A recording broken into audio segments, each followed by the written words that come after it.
My 11-year-old daughter was sitting on the back patio. She has a disability and was using a special electronic device to help her speak. She was pressing buttons and smiling as the machine said, "I love you." It was a peaceful, sunny afternoon. Everything was quiet and happy. Then, Karen from the HOA climbed over the side fence. She was holding a heavy-duty stun gun and looked completely furious. She started screaming that loud electronics were against the rules and that the device was disturbing the neighbors. My daughter looked up. She was shaking with fear. She used her machine to say, "Please, stop." This made Karen even more mad. She shouted, "I'll turn that machine off for good." She stepped forward and pressed the electric stun gun against my daughter's arm. The blue light flashed, and my daughter's body went stiff. She fell out of her chair and hit the ground hard. She let out a scream of pure pain. Tears poured down her face as she sobbed, "Daddy, it burns. Please help me." Karen stood over her with her arms crossed. She had a cold, satisfied smile, like she had finally won the argument. She had no idea that the man who just ran out with a voltage meter and a camera was an electrical engineer and her father. Before I tell you what happened next, tell me where you're watching from, and please hit subscribe for more stories where the good guys always win. The afternoon sun was hitting the back patio at a perfect angle, the kind of light that turns ordina rye grass into something that looks like gold. My 11-year-old daughter was sitting in her favorite spot, right in the center of that light. She had her tablet resting on her knees, the heavy-duty protective case propped up so she could see the screen clearly. To anyone else, it looked like a standard piece of technology. A screen, some buttons, a speaker. But to us, it was a miracle. It was her voice. She has a disability that affects her muscle control, specifically the complex coordination needed for speech. For years, our house had been quiet in a way that felt heavy. We communicated with signs, with gestures, with looks that carried paragraphs of meaning, but the silence was always there. Then came the device. I remember the first time I programmed it for her, adjusting the sensitivity. Thank you of the touchscreen, calibrating the output volume so it wouldn't be jarring. I'm an electrical engineer. I understand circuits. I understand signal flow. I understand how to bridge a connection between point A and point B. But nothing in my career prepared me for the connection that machine built. That afternoon, she was practicing. She wasn't doing drills or lessons. She was just being. I stood in the kitchen doorway, holding a mug of coffee that had long since gone cold, just watching her. Her finger moved slowly across the grid of icons. It took effort. I could see the concentration on her face, the way her tongue pressed against the corner of her mouth as she focused. She pressed a button. "Bird," the synthesized voice said. It was a robotic sound, flat and monotone, but to me, it sounded like music. She looked up at the oak tree that shaded the far corner of the yard, where a blue jay had just landed. She smiled. She looked back down and pressed another sequence. "Blue," the voice said. "Bird." She laughed then, a sound that didn't need a machine. It was a quiet, breathy laugh, the kind that comes from pure delight. She looked over her shoulder and saw me watching. Her smile widened. Her hand moved again, a little faster this time, confident in the pathway she had memorized. "I love you, Daddy." The sentence came out in staccato bursts. "I love you, Daddy." I felt that familiar tightness in my throat, the one that every parent knows when their child does something that defies the odds. "I love you too, sweetheart," I called out through the screen door. "S." He beamed, turning back to her screen, ready to find more words to fill the air. Everything was peaceful. Everything was calibrated perfectly. The temperature, the light, the mood. It was a closed loop of happiness. And then, the signal was interrupted. I heard it before I saw it. It wasn't the sound of a car passing or a neighbor mowing a lawn. It was the sound of wood groaning under weight. I owned, setting my mug down on the counter. My eyes snapped to the perimeter fence. It was a 6-foot privacy fence, solid wood, built specifically to give my daughter a safe space where she wouldn't be stared at. Someone was on the other side, and they weren't just leaning on it, they were scaling it. I saw fingers hook over the top of the slats, pale, gripping fingers with nails painted a sharp, aggressive red. Then a boot scraped against the wood, a harsh, grinding noise that made the blue jay take flight. My daughter stopped pressing buttons. She sensed it too, the shift in the air, the sudden intrusion of chaos into her orderly world. She turned her head, her movements slow and stiff, looking toward the fence. A head popped up over the top. It was Karen. I knew her. Everyone in the NEI Boarhood knew her. She was the self-appointed guardian of the Homeowners Association, a woman who treated the community bylaws like religious scripture. But I had never seen her like this. Usually, she was stiff, poised, carrying a clipboard and a pen. Today, she looked unhinged. Her hair was messy, strands sticking to her forehead. Her face was flushed a deep, blotchy red. She wasn't wearing her usual blazer. She was wearing a tracksuit that looked like it had been pulled on in a hurry, and she was breathing hard. She hauled herself up, swinging one leg over the top of the fence with a grunt of exertion. She straddled the wood for a second, looking down into our yard. Her eyes scanned the space, the grass, the tree, the patio, and then they locked onto my daughter. The look on her face was sin-friendly. It wasn't neighborly. It was pure, unadulterated rage. My stomach dropped. "Hey!" I shouted from the doorway, my hand already reaching for the handle. "What are you doing?" She didn't look at me. She didn't acknowledge my voice at all. She dropped down into the yard. She landed heavily, stumbling a bit in the soft grass, but she recovered quickly. She stood up straight and brushed her hands. That was when I saw what she was holding. In her right hand, gripped tightly, was a black device. It was rectangular, bulky, with two metal prongs sticking out of the top. A stun gun, and not a small one. It looked like the kind you buy for security, the kind that delivers a voltage meant to drop a grown man. My engineer's brain categorized it instantly: high voltage, low amperage. D, designed to incapacitate by overstimulating the nervous system. Dangerous, especially to a child whose nervous system was already fighting a battle every single day. My heart hammered against my ribs like a piston. "Karen!" I yelled, pushing the screen door open so hard it slammed against the siding.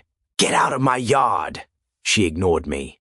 She started marching across the grass, heading straight for patio. Straight for my daughter.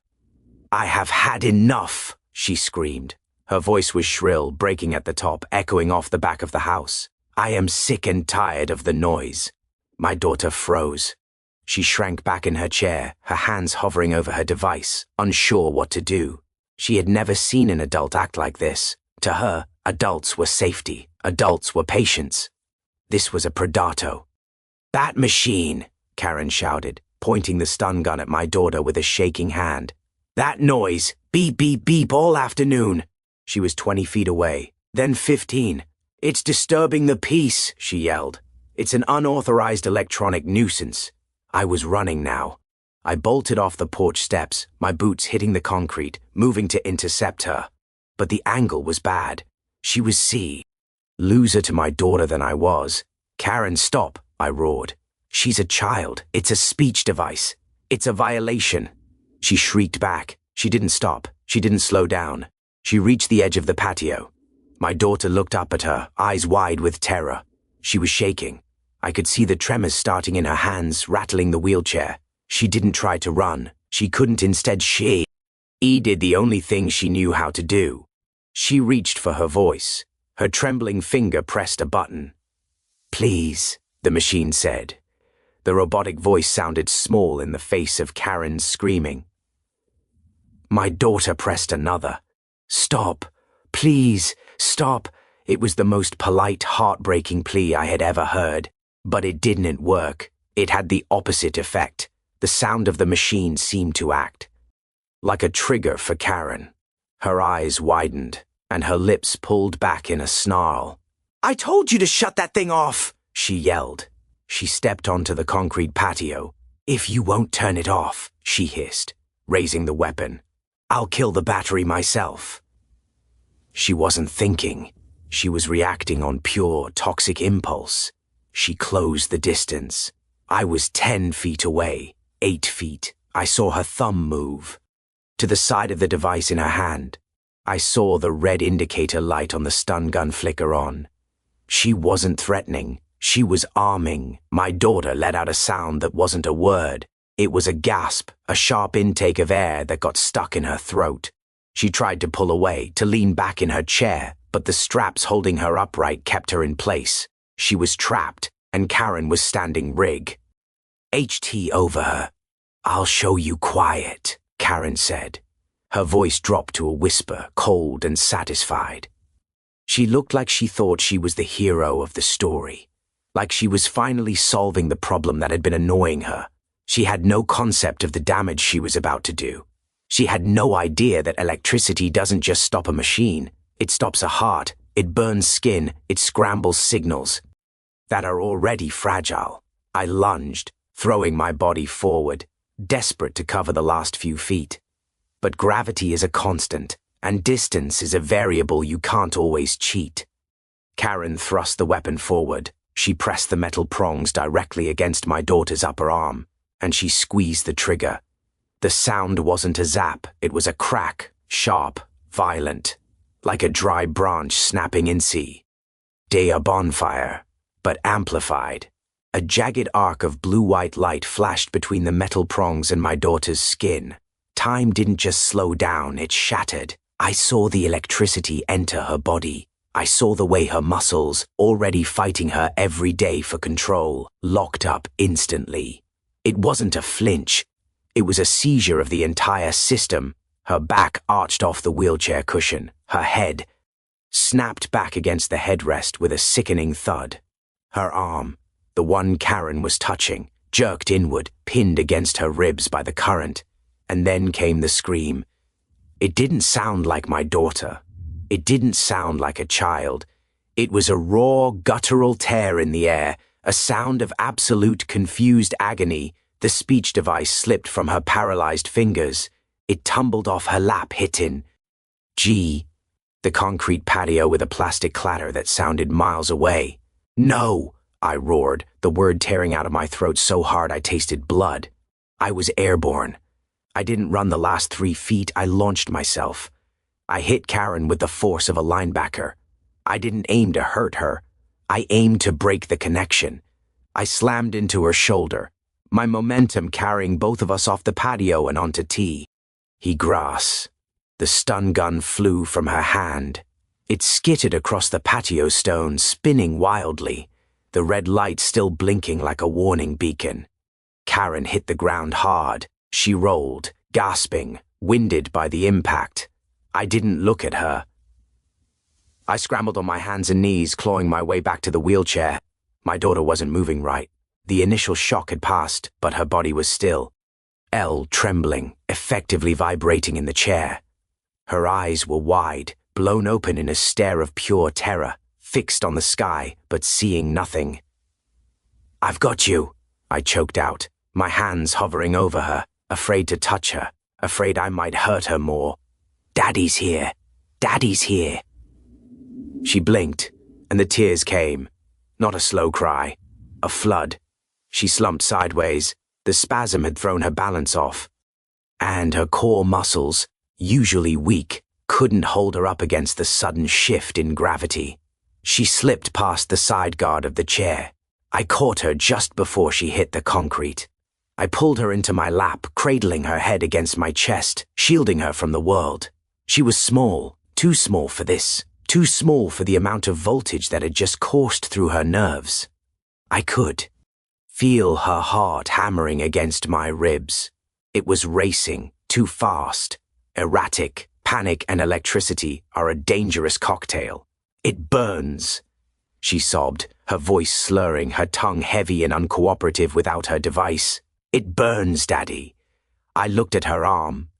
There, on the soft skin of her bicep, were 2 angry red marks. The skin around them was white, puckered, and rapidly turning a dark bar. Used purple, and there was a smell. Ozone, and something else. Something sweeter.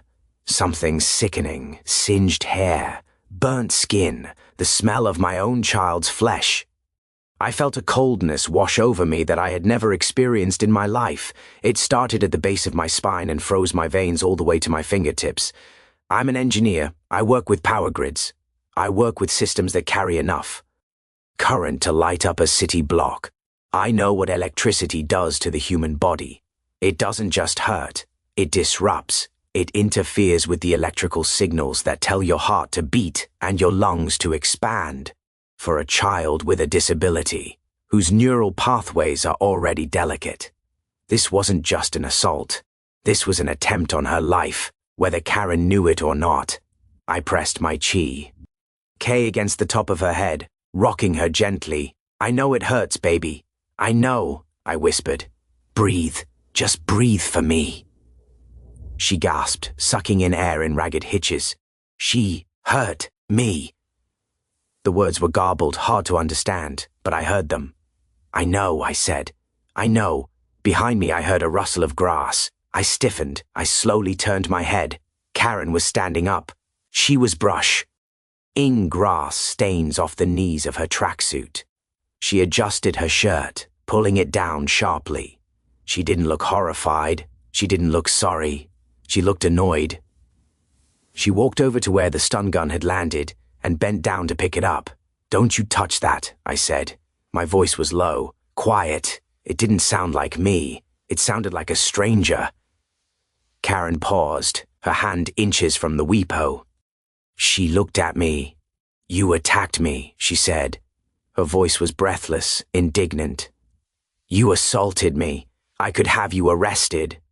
I slowly shifted my daughter, making sure she was supported against my chest, her injured arm protected. You just electrocuted a child, I said. Karen rolled her eyes. She actually rolled her eyes. Oh, stop being dramatic, she snapped. It was a warning zap. Just a little jolt to get the point across. She gestured at my daughter, who was still weeping into my shirt. And look, Karen said, a twisted, satisfied smirk curling her lips. It worked. She pointed a finger at the patio. The noise stopped. The air left the yard. The birds had gone silent. The wind had died down. The only sound was my daughter's quiet, broken sobbing. Karen stood there, hands in her hips, nodding to herself. Maybe next time, she said, her tone lecturing, like she was scolding a student. You'll follow the rules about unauthorized electronics. I did you a favor. She believed it. I could see it in her eyes. She genuinely believed she had just performed a community service. She thought she had turned off a radio. She didn't see a person. She saw a source of noise that he had successfully silenced. She tucked a loose strand of hair behind her ear and looked at the stun gun on the ground. I'll be taking that, she said, reaching for it again. Leave it, I said. Excuse me? I said leave it. I looked at her, and for the first time she hesitated. I wasn't shouting anymore. I wasn't running. I was sitting on the ground, holding my crying daughter and staring at her with a look that must have finally pierced through her delusion. It was the look of a man who was done reacting and ready to start responding. You are going to stay right there, I said. I don't take orders from you, Karen scoffed, though she took a half step back. I'm going home. I've filed my complaint. The noise is dealt with. She turned around, dismissing us, dismissing the burns on my daughter's arm, dismissing the trauma she had just inflicted. She started walking back toward the fence. Daddy, my daughter whispered, clutching my shirt.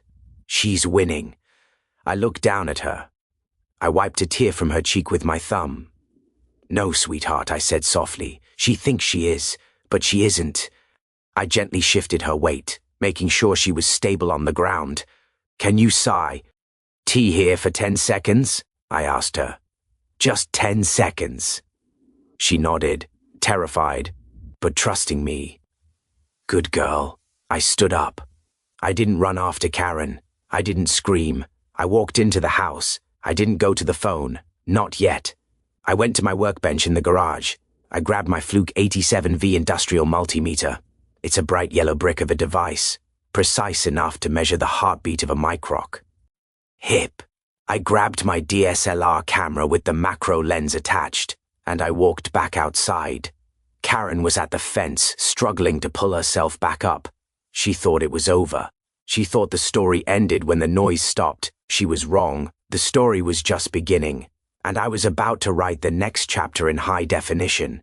I walked back onto the patio. The screen door didn't slam this time. I closed it with a soft, deliberate click. The sound was small, but in the silence of the backyard, it sounded like a judge's gavel hitting the desk. Karen was still at the fence. She was struggling. The adrenaline that had propelled her over the wood in a fit of rage had faded, leaving her uncoordinated and heavy. She had one leg hooked over the top rail, panting, trying to heave herself up. She slipped. Her boot scraped uselessly against the cedar planks, and she slid back down to the grass with a frustrated grunt. "Damn it," she muttered, smoothing her tracksuit again. She turned around, ready to try again, or maybe to shout one last insult at us. That was when she saw me. I wasn't running. I wasn't shouting. I was standing over the stun gun she had left on the patio stones, in my left hand. I held the Fluke 87V. The yellow rubber casing was bright against the gray concrete. In my right hand, I held my camera. I raised the viewfinder to my eye. Click. The shutter sound was crisp, mechanical, unforgiving. Karen froze. Her hand was still resting on the fence, but her posture stiffened. "What are you doing?" she demanded.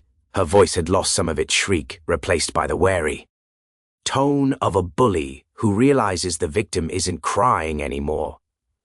"You don't have permission to film me," she snapped. I ignored her. I walked over to my daughter. She was still on the ground, holding her arm, her face wet with tears that hadn't stopped falling. "Daddy," she whispered, her voice trembling. I knelt beside her. "I need to do something that's going to seem strange," I said, my voice low. "And steady. I need to take a picture of your arm." She shrank back slightly, protecting the injury. "No, it hurts." "I know, baby, I know." I brushed a strand of hair from her forehead. "But this is how we make sure she can never, ever do this again. I need to show the police exactly what happened." She looked at me, her eyes searching for the truth. She nodded. Slowly, carefully, she moved her hand away. The sight made my stomach turn over. The burns were distinct now. 2 circular lesions, rapidly darkening at the edges, the skin in the center bubbling slightly. The tissue around them was angry and swollen, a violent red map of trauma on her pale skin. I felt a wave of nausea, but I pushed it down into a cold, dark box in my mind. I wasn't a father right now. I was a documentation unit. I raised the camera. I adjusted the focus ring until the burns were sharp and clear in the lens. Click, click, click. I took shots from 3 angles, wide, close up, macro. I captured the bruising forming under the skin where the current had seized the muscle. I captured the way her small hand was still trembling. "Okay," I whispered. "Okay, we're done." I kissed her forehead and pulled the blanket from her wheelchair, wrapping it around her shoulders. "Stay right here." I stood up and turned back to the patio. Karen had walked back toward us. She couldn't help herself. Her need for control was stronger than her instinct for self-preservation. "You can delete those right now," she said, pointing a finger at me. "That is an invasion of privacy. I am an officer of the HOA, and I was performing a necessary intervention." "Intervention," I repeated flatly. I walked over to the stun gun. It was lying on its side. It was a nasty piece of hardware. Black plastic, heavy duty, no safety markings. I turned the dial on my multimeter. 5 DC. I knelt down. "Don't touch my property," Karen warned, taking a step forward. I looked up at her. "This isn't property anymore," I said. "It's evidence." I took the red and black leads from the meter. Carefully, without moving the weapon, I touched the probes to the residual discharge, points on the prongs. Even after a discharge, capacitors hold a ghost voltage. A trace The numbers on the LCD screen jumped. I looked at the reading. I looked at the label on the side of the device. 10 million volts, I read aloud. I looked at Karen. That's the marketing claim on this model. Usually, it's closer to 50,000 actual delivered volts. Karen scoffed, crossing her arms. So, she said, it's non-lethal. It's designed for dogs and intruders. It's designed to override the central nervous system, I corrected her. I stood up, leaving the meter where it was, the numbers still displayed on the screen. I raised the camera again. I took a pic. You are of the meter next to the weapon. I took a picture of the weapon's position relative to the wheelchair. I took a picture of the distance from the fence to the patio, proving she had trespassed 30 feet to attack. You came into a secure yard, I said, my voice cutting through the air like a scalpel. You scaled a 6-foot fence. Click. You walked past a no trespassing sign. Click. UA. Approached a disabled minor who was strapped into a chair. Click. And you discharged a high-voltage weapon into her arm. Karen's face flushed. She took a step back, unsettled by the rhythm of the shutter. She wouldn't turn off the noise, Karen shouted, her voice cracking. I told her. I warned her. You warned a child who cannot speak, I said. I lowered the camera. You attacked a child who uses a generated voice because her own muscles don't work the way yours do. Karen blinked. What? She said. No, that was a toy, a game. She was pressing buttons. It is an AAC device, I said. Augmentative and alternative communication. It is her voice. It is her lifeline. I stepped closer to her. And you just tried to silence it with 50,000 volts. Karen's mouth opened, then closed. For a second, the reality seemed to try to push through her wall of entitlement, but the wall was too thick. Well, she huffed, looking away. She should have complied. If she had just acknowledged my authority, none of this would have happened. She turned back to the fence. I'm leaving. You'll be hearing from the board about the noise violation. She reached for the top rail. Karen, I said. She stopped. If you climb that fence, I said calmly, you are fleeing the scene of a felony assault. She froze. She looked back over her shoulder. Don't be ridiculous. It's a civil dispute. No, I said. It's battery. It's child endangerment. And since you used a weapon, it's aggravated assault. I held up my phone. The screen was already glowing. I'm calling the police, I said, and I have photos of you, the weapon, the injuries, and the scene. I pointed to the camera hanging around my neck, and unlike your memory, I added, this sensor doesn't lie. Karen's hand slipped from the fence. She looked at the stun gun on the ground. She looked at my daughter huddled under the blanket. She looked at the phone in my hand. For the first time, she looked afraid. Not sorry, afraid. Why? Oh, can't do that, she whispered. I live here. I'm the head of the committee. You're a criminal, I said. I pressed the call button, and you're about to be famous. Karen stood there, trapped between the fence and the truth. She looked at the gap in the wood she had climbed through, realizing too late that it wasn't an entrance. It was a trap she had set for herself. I put the phone to my ear. 911, the operator said. What is your emergency? I looked Karen dead in the eye. I need police and an ambulance, I said clearly. My daughter has been attacked with a weapon. The assailant is still on the premises. Karen flinched as if I had slapped her. I am right here, she hissed. I'm a neighbor. She is attempting to leave, I continued, never breaking eye contact. She is agitated. And she is dangerous. I watched the color drain out of Karen's face. She realized then that the narrative wasn't hers to control anymore. She had brought chaos into my garden, but I was bringing the law, and I had the receipts to prove it. The sound of sirens didn't start as a wail. It started as a low vibration in the air, a hum that you felt in your chest before you heard it with your ears. Car. N stopped pacing. She stood near the fence, smoothing her tracksuit, wiping the sweat from her upper lip. She was rehearsing. I could see her lips moving, forming the words she thought would save her. I was threatened. He was aggressive. It was just a misunderstanding. She was preparing to act the victim.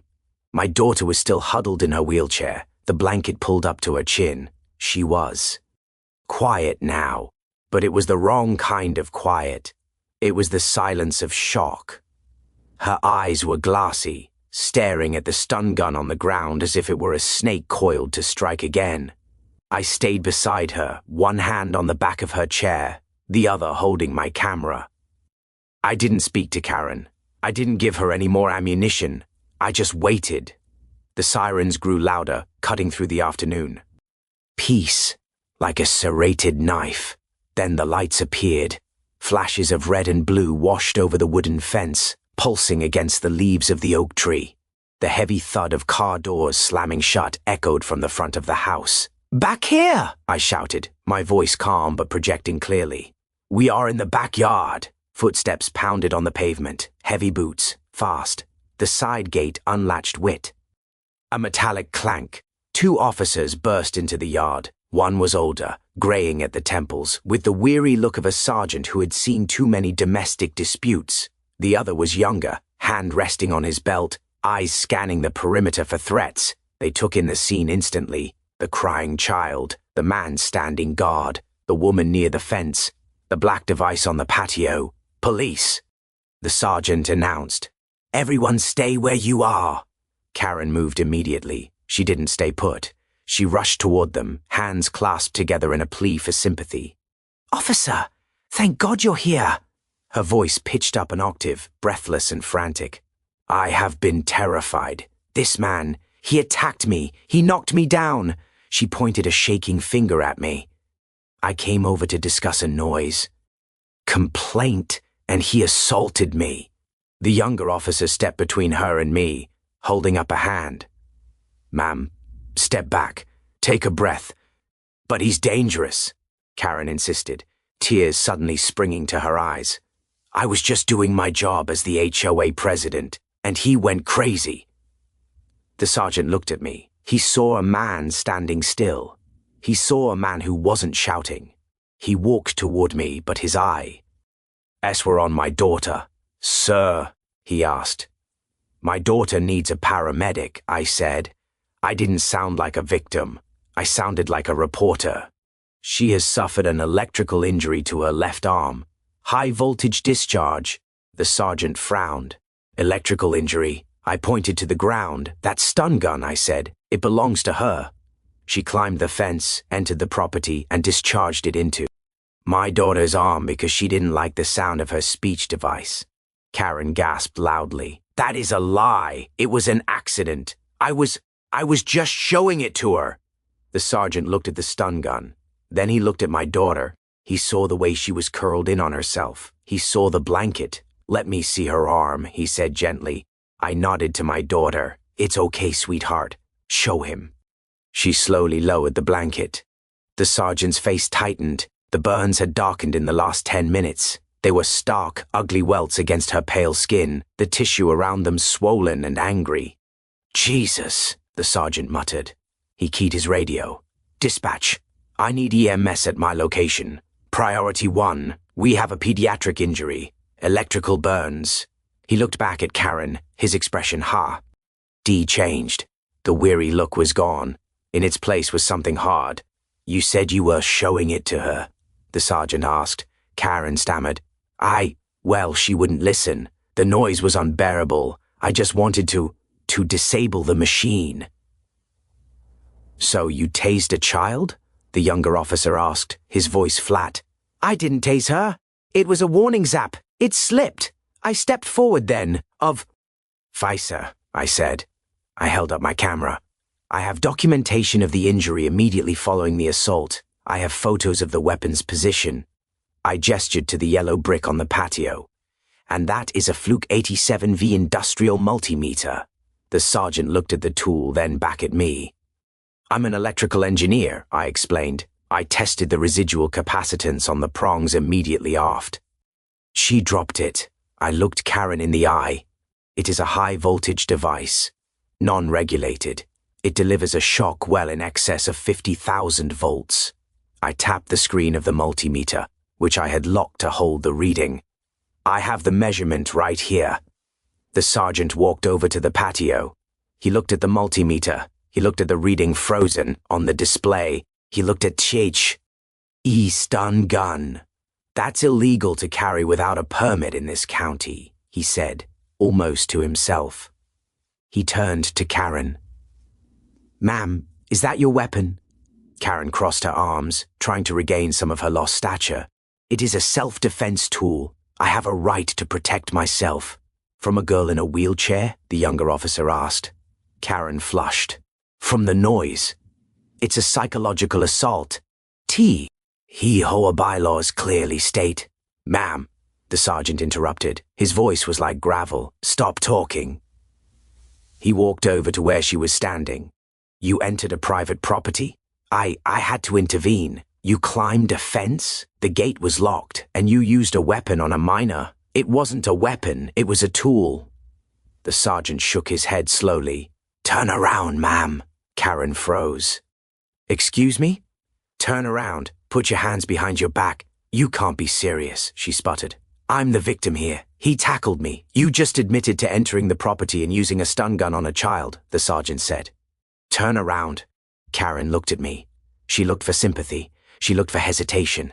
She found neither. I held my camera up. Click. I took a picture of her realizer.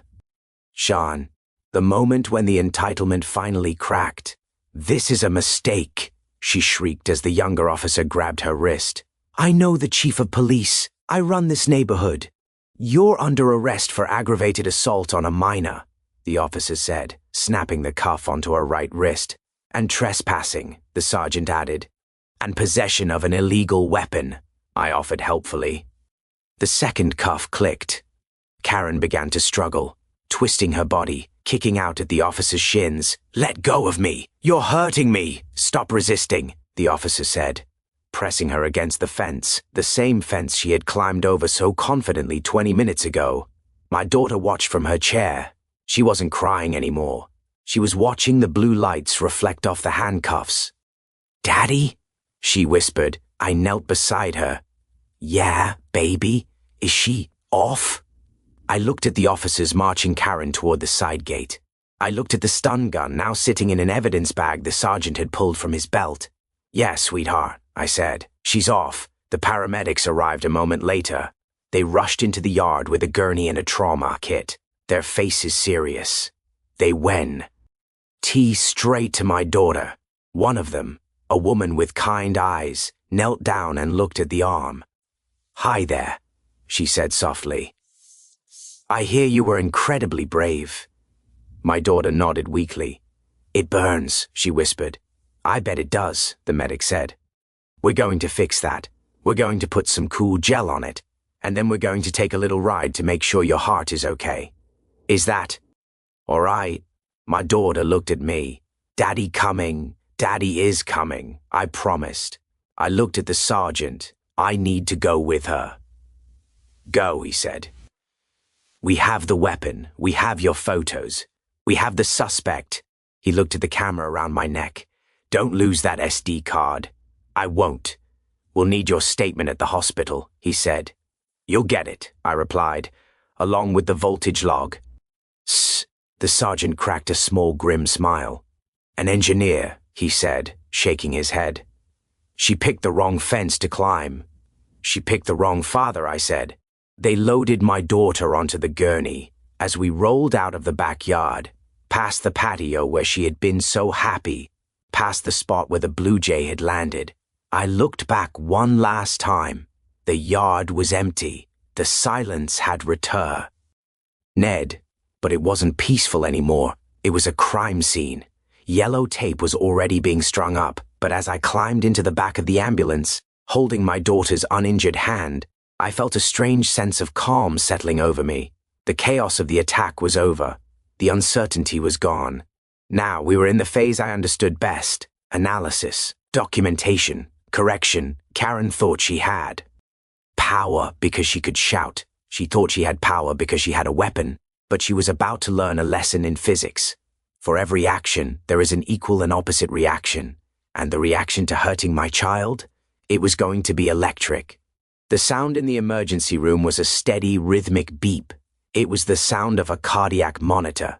Green lines spiked and fell on the screen above my daughter's bed, tracing the electrical impulses of her heart.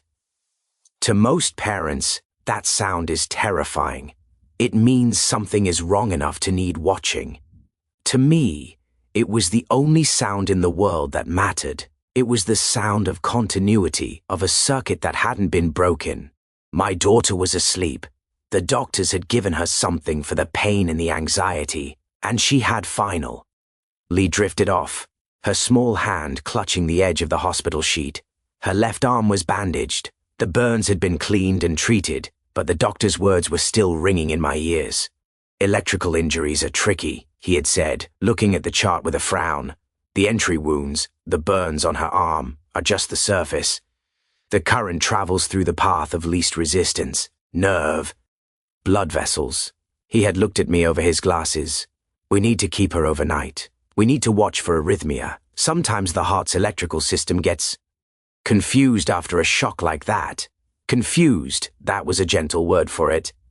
I sat in the hard plastic chair next to her bed, my laptop open on my knees, but I wasn't working. I was processing. I had the SD card from my camera plug. GD in. I was looking at the photos. The stun gun, the bruises, the terrified look in my daughter's eyes. I was organizing them into a folder named Case Evidence. I was building a timeline. Time of entry, time of assault, time of police arrival. I was an engineer. I solved problems by breaking them down into data points, and Karen was no longer a neighbor. She was a catastrophic failure in the system. There was a soft knock on the open door frame. I looked up. It wasn't a doctor. And it wasn't the police. It was a man in a gray suit. He was holding a briefcase, and he had the kind of polished, practiced smile that usually precedes a lie. I recognized him. Mr. Henderson, the treasurer of the HOA board. He stepped into the room, looking at the monitors, then at my sleeping daughter. "He win," said slightly, a performance of sympathy that didn't reach his eyes. "Mr. Miller," he whispered, stepping closer. I was so distressed to hear what happened. I didn't stand up. I didn't close my laptop. I just watched him. "Distressed," I repeated. "Yes, truly," Henderson said, placing his briefcase on the empty chair. "Karen, well, she's passionate, sometimes too passionate." He let out a sigh. Shaking his head, "She takes her role very seriously, but obviously things got out of hand today." "Out of hand," I said again. My voice was flat. "Monotone?" Henderson chuckled nervously. "Look, I know emotions are running high. That's why I wanted to come down here personally. To see how she's doing," he gestured vaguely at the bed, "and to talk about how we can resolve this." I slowly closed the lid of my laptop. "Resolve this?" "Well, yes," Henderson said, leaning in. "The police are involved, obviously. That's unfortunate. But we're neighbors. We all have to live together." He lowered his voice. "The board is willing to cover the medical deductible. As a gesture of goodwill, we'd like to avoid dragging the community's reputation through the mud." He paused, waiting for me to be great. "We know Karen can be intense about the noise rules, and technically, the electronic device was a violation of the quiet enjoyment clause." He was trying to create a narrative where we were both at fault, where the stun gun was just an overreaction to a legitimate grievance. He was trying to insulate the HOA from liability. I looked at the monitor. Beep, beep, beep. "Mr. Henderson," I said, "do you know what atrial fibrillation is?" He blinked. Excuse me? "It's when the heart's upper chambers beat out of coordination with the lower chambers," I explained calmly. "It can be caused by electric shock. It leads to blood clots. Stroke, heart failure." I stood up. I am not a small man, and in that small hospital room I felt very large. "My daughter is hooked up to that machine, Becca. Use your board president put 50,000 volts of electricity into her body." Henderson took a step back. "Now, wait a minute. It was a stun gun. It's non-lethal." "It is a weapon," I said. "And she used it on a disabled child. because she didn't like the sound of the machine that helps her say I love you. I picked up my laptop. You want to talk about the community's reputation? I tapped the metal casing of the computer. I have photos of the assault. I have the voltage readings of the weapon. I have the police report number. I took a step toward him. And I have the emails. Henderson froze. What emails? The emails I sent to the board 3 months ago, I said, asking for an exemption for her medical device. The emails where I explained her disability. I saw his throat work as he yowed. And the emails where Karen replied that no exceptions would be made for noise. I wasn't aware of those, Henderson stammered. You were copied on them, I said. I checked the logs. You opened them. The color drained from his face. That establishes a pattern, I continued, my voice cold and clinical.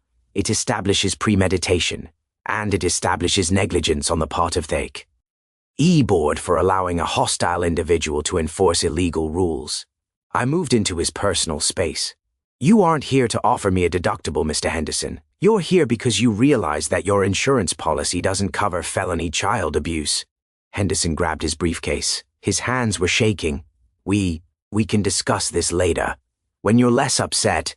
I'm not upset, I said. I am calibrated. I pointed to the door.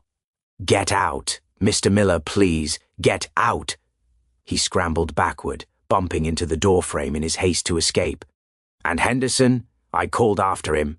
He stopped in the hallway, looking back with wide, fearful eyes. Don't bother with a lawyer for the HOA, I said. Save the money for the settlement. You're going to need it. He fled. I watched him go, die.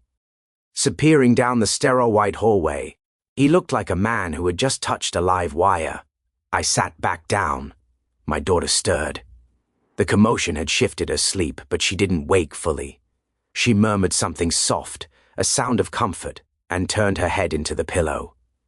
The monitor kept beeping, steady, strong. The doctor came in a few minutes later, checking the chart, her rhythm. Looks good, he said quietly. Stable. No signs of irregularity. Good, I said.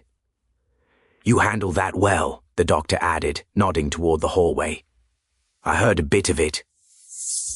Most fathers would have thrown him out a window. I considered it, I admitted. But gravity is too unpredictable. The doctor smiled faintly. She's going to be okay, Dad. Physically, at least. The arm will scar, but it will. Heal. He checked the foredrip. You can take her home in the morning. Thank you. He left us alone again. I opened my laptop. I found the folder with the emails. The ones Henderson thought I had forgotten. I forwarded them all to the detective who had given me his card at the scene. Then I forwarded them to my own lawyer. The system had failed to protect my daughter. The fence hadn't kept the world out. The rules hadn't stopped the hate, so I was going to dismantle the system. I looked at the voltage reading photo again. 50,000 volts. It was enough to stop a heart, but it wasn't enough to stop us. It had just closed the circuit, and now the current was flowing back the other way.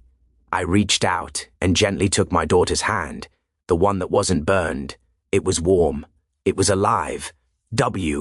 You're going to be okay, I whispered to the rhythm of the monitor. We're going to be okay. The house was quiet when we finally returned, but it wasn't the peaceful quiet of a sunny afternoon anymore. It was the heavy, suffocating silence of a space that has been violated. My daughter sat in the living room, her good arm clutching a stuffed bear, her bandaged arm resting gingerly on a pillow I had placed on her lap. She wouldn't look at the back door. The curtains were drawn. I had closed them before we left for the hospital, but now they felt like barricades. She didn't have her device. The police had kept the original as evidence. It had Karen's fingerprints on it, and the impact damage from the fall. I had a backup in my office, a spare tablet loaded with her language software. I brought it down and set it on the coffee table in front of her. She flinched. She pulled her knees up to her chest and turned her face away. She associated the voice with the pain. In her mind, the sequence was simple. She spoke, and she got hurt. Input. output, it broke my heart more than the burns did. Karen hadn't just bruised her arm, she had severed the connection my daughter had to the world. It's okay, I whispered, sitting on the floor a safe distance away. You don't have to use it yet. She didn't answer. She couldn't. The next few days were a blur of logistics. I was an engineer, so I solved the problem the only way I knew how. I fortified the perimeter. I installed cameras, not the cheap doorbell kind, but high-definition, wide-angle lenses that covered every inch of the property line. I reinforced the fence. I added sensors to the gates. I built a system of redundancy and security that would make a bank vault look porous. But hardware is easy. Software, the human kind, is hard. My daughter watched me from the window. She saw me working in the yard. She saw me checking the angles. But she wouldn't come outside. Every time a bird chirped too loudly, she jumped. Every time a shadow moved across the floor, she froze. The signal-to-noise ratio in her life had flipped. The fear was drowning out everything else. On the fourth day, the sun came out. It was bright, insistent, pushing through the gaps in the curtains. I walked into the living room. My daughter was staring at the blank screen of the backup tablet. Her finger was hovering over it, trembling. She wanted to speak. I could see the frustration in the set of her jaw, but the memory of the blue flash was stopping her. I sat down next to her. "Do you know how electricity works, sweetheart?" I asked softly. She looked at me and shook her head. "It looks for a path," I said. "It wants to go into the ground. It wants to disappear." I took her uninjured hand. "That woman, she tried to use it to hurt you. She tried to use it to stop you." I squeezed her fingers gently, but she forgot something important. My daughter tilted her head, listening. "She forgot that you are grounded," I said. "You have me. You have this house. You have the truth." I reached over and tapped the screen of the tablet. It lit up. The grid of icons appeared, colorful, waiting. "The machine didn't hurt you," I said. "She did. And she..." Gone.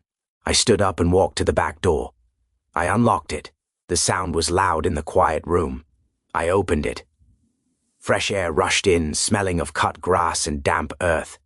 "I checked the perimeter," I said. "The sensors are green. The cameras are recording." I looked back at her. "The circuit is safe." She looked at the open door. Then she looked at the tablet. She reached out, her finger touch. "Ed, the glass." It hesitated, then pressed. "Daddy," the machine said. The voice was robotic, flat, and perfect.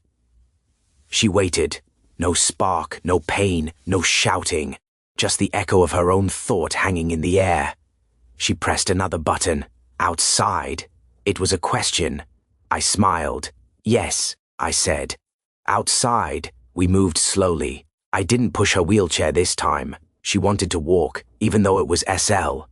Ow, even though her balance was sometimes shaky. She stepped onto the patio.